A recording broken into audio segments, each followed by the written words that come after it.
উঁক কাটার style দেখে উঁক ছেড়ে দিল হাত থেকে মোশাররফ। ভয় পাইছি, অনেক ভয় পাইছি। তো আজকে আমরা বাজার থেকে কি বাজার করলাম আজকে সবাই দেখবেন, সবাই দেখে বলবেন বাজারগুলি কেমন হয়েছে। সবাই সাথে থাকবেন, লাইক কমেন্ট শেয়ার করে আশা করি ইনশাল্লাহ। তাহলে চলেন দেখি।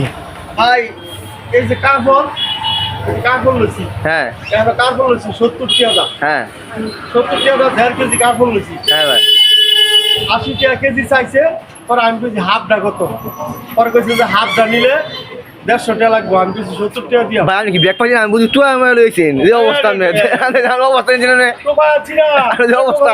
এই যে 20 টাকা মোড়া তো আজকে আপনি যে অবস্থা দেন আপনি লাভ করেছেন কাপড় করেছেন আমি বাজে তুই লইছেন আল্লাহ তো ভাই আছে, লাভ আছে, 80 টাকা লাভ দাও।